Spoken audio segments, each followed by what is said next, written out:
मी बोरकर गुरुजी, विश्व ज्योतिषाचार्य, ब्रह्मांड ज्योतिष कार्यालय, मुक्काम पोस्ट रावेर, जिल्हा जळगाव, महाराष्ट्र। रावेरचा पिनकोड नंबर आहे 425508 आणि रावेरचा पिनकोड नंबर हा लक्षात ठेवा।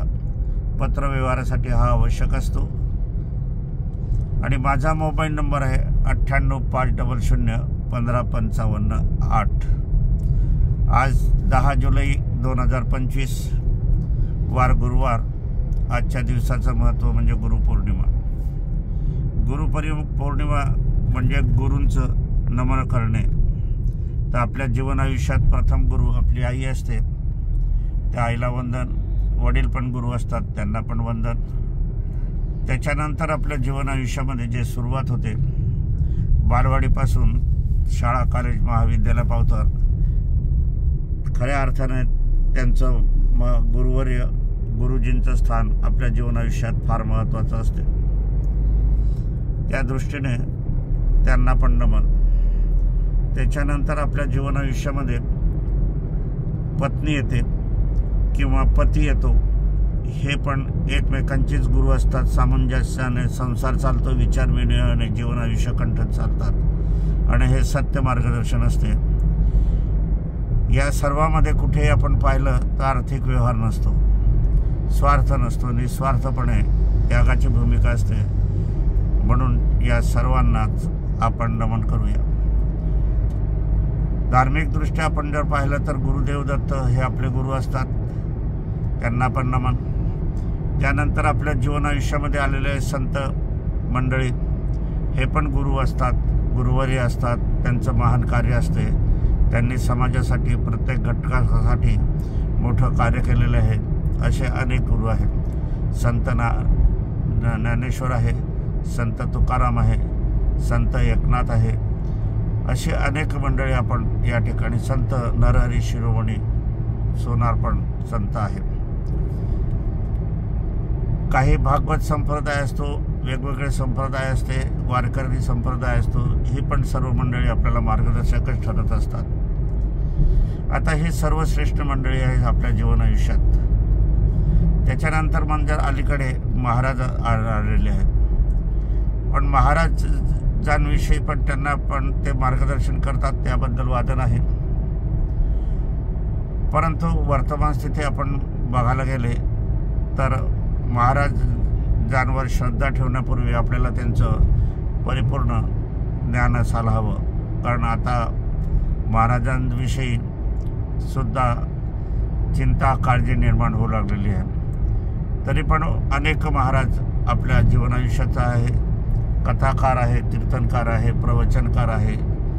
आपले नित्यजीवनातील सणवाराला, प्रसंगी, गणपती स्थापनेला, नवरात्र स्थापनेला जे आपले पुजारी मंडळी असतात ते पण आपल्याला मार्गदर्शक असतात। त्यांना सर्वांना, ज्ञात अज्ञात सर्वांना आपण नमन करूया।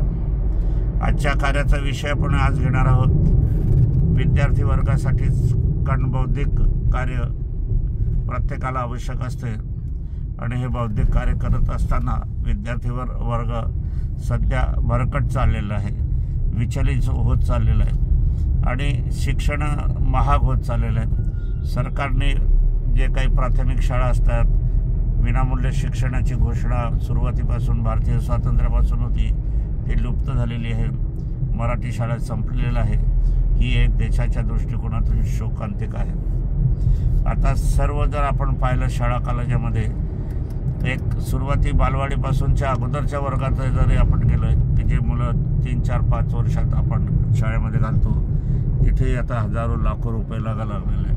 म्हणजे हे शिक्षण महाग होणं हे फार चांगली गोष्ट नाही। असो, आता तो सामाजिक प्रश्न आहे, सरकारचा प्रश्न आहे, सरकारने याकडे लक्ष द्यायला हवं, पण सरकार कितपत लक्ष देते पुढील काळात हे आपल्याला बघायला मिळणार आहे। तरी आपली आद्य देवता जी आहे, आपण गुरुदेव दत्त असतो, त्याचप्रमाणे बुद्धीची देवता जी आहे ती गणेश असते आणि विद्येची देवता सरस्वती असते। बुद्धी आणि विद्या हे वेगवेगळे असतात, हे लक्षात घ्यायला हवे। यांनाही आपण नमन करूया आणि आजच्या कार्याला सुरुवात करूया।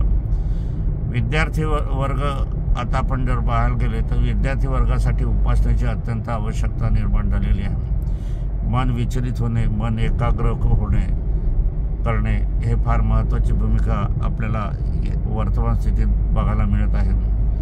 अनेक जण शाळेमध्ये असतात, रँकिंगसारखे प्रकार होतात, दुष्कृत्य होतात आणि काही ठिकाणी राजकीय वातावरण गडबड करण्याचा प्रयत्न पण होतो.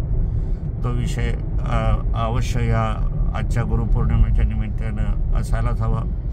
असो, आपण आज धार्मिकतेच्या दृष्टिकोनातून याच्याकडे बघणार आहोत की विद्यार्थी वर्गाचं मन विचलित होऊ नये म्हणून काय करायला हवं. विद्यार्थी वर्गाचं मन विचलित होऊ नये म्हणून प्रथम पासूनच आईवडिलांनी काळजी घ्यायला हवी. आईवडिलांनी काळजी कशी घ्यायला पाहिजे तर आईवडिलांनी आपल्याला घरात शिकवणूक जी आहे ती शिकवण्याची पद्धत आपल्याला घरातूनच व्हायला हवी आहे. केवळ क्लासेसवर भरोसा कितपत ठेवणार, कारण क्लासेसमध्ये पण आता हजारो संख्येने विद्यार्थी असतात. त्यामुळे तोही एक प्रश्न त्याविषयी प्रश्नांकित निर्माण झालेला आहे.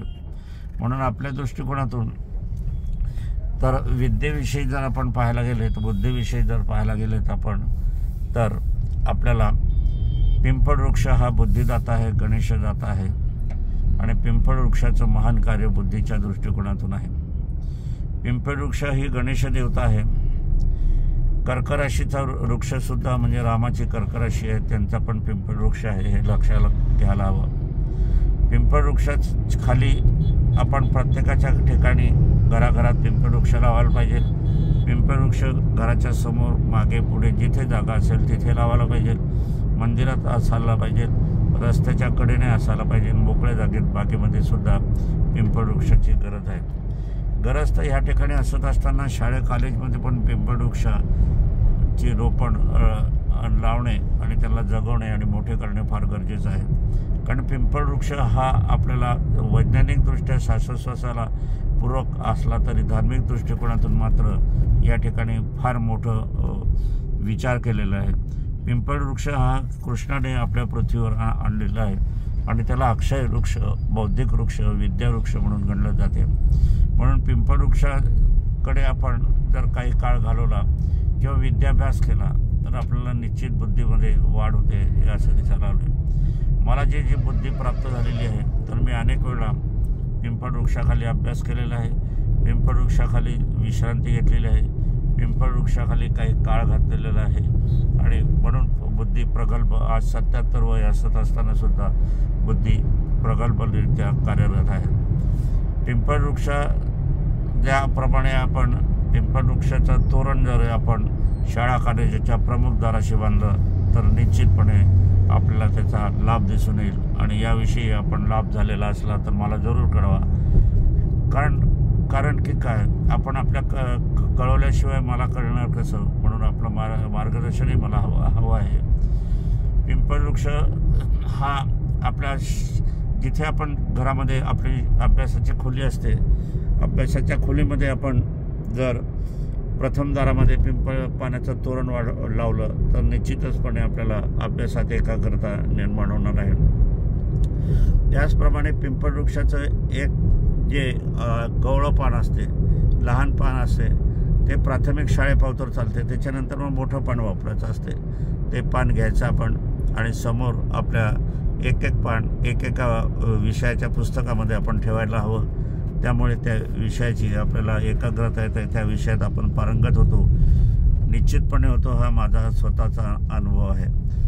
त्याचप्रमाणे आपण पिंपळ पान ठेवून समोर पिंपळ पान ठेवणं आणि नमस्कार केला आणि अभ्यासाला बसलो आणि आपल्याला अभ्यास करत असताना आपल्याला याच्यातून एकाग्रता निश्चितच मिळते.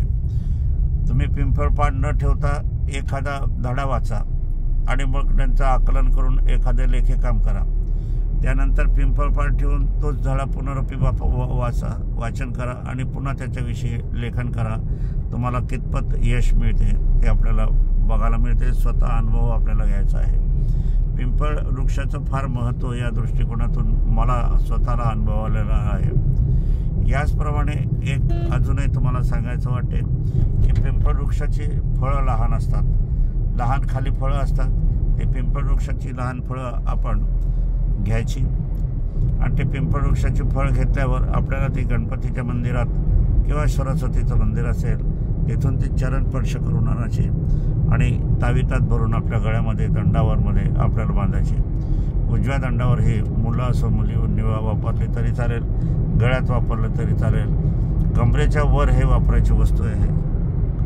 त्याचप्रमाणे अजूनही मला एक सांगायचं या ठिकाणी वाटते पिंपळवृक्षाविषयी आपण पिंपळवृक्ष जर या ठिकाणी आपण गाईचं दूध अर्पण केलं खाली मुळाशी आणि गाईचं दूध अर्पण करून नमस्कार करायचा, फेऱ्या मारायच्या।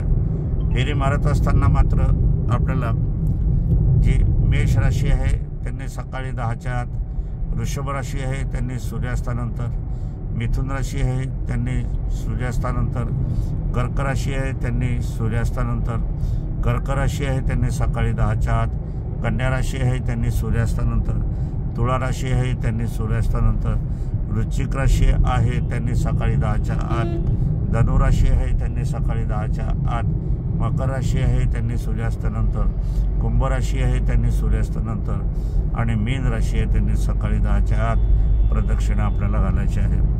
आणि प्रदक्षिणा घालत असताना मात्र मन एकाग्र असायला हवं आणि सर्व लक्ष आपलं इतरत्र न ठेवता पिंपळवृक्षाकडेच असायला हवं। असं तुम्ही परीक्षापूर्वी करू शकतात किंवा नित्य रोज करू शकतात असं आहे। आता हे प्रदक्षिणेचा वार जर आपण बघितला तर मेष राशीचा मंगळवार आहे, वृषभ राशीचा शुक्रवार आहे, मिथुन राशीचा वार बुधवार आहे, कर्क राशीचा वार सोमवार आहे, सिंह राशीचा वार रविवार आहे, कन्या राशीचा वार बुधवार आहे, तुला राशीचा वार शुक्रवार आहे, वृश्चिक राशीचा वार मंगळवार आहे, धनु राशीचा वार गुरुवार आहे, मकर राशीचा वार शनिवार आहे, कुंभ राशीचा वार शनिवार आहे, मीन राशीचा वार गुरुवार आहे। या दिवशी आपण केल्यास अत्यंत लाभदायक हा आहे। याविषयी आपण अनुभव घ्यायचा, आम्हाला सांगायचं, कळवायचं। याच्याविषयी आपण अनेक व्हिडिओ मी जारी करणार आहे, मार्गदर्शन करणार आहे। असो, आजच्या कार्याला इथेच विराम देण्यापूर्वी माझी पत्नी गुरुवर्य सौ निर्मलाबाई बोरकर यांना अभिवादन करूया। पुनश्च माझी पत्नी स्वर्गीय सौ निर्मलाबाई बोरकर यांना अभिवादन करूया। सर्व ज्ञात अज्ञात सर्व गुरुजनांना नमस्कार, अभिवादन।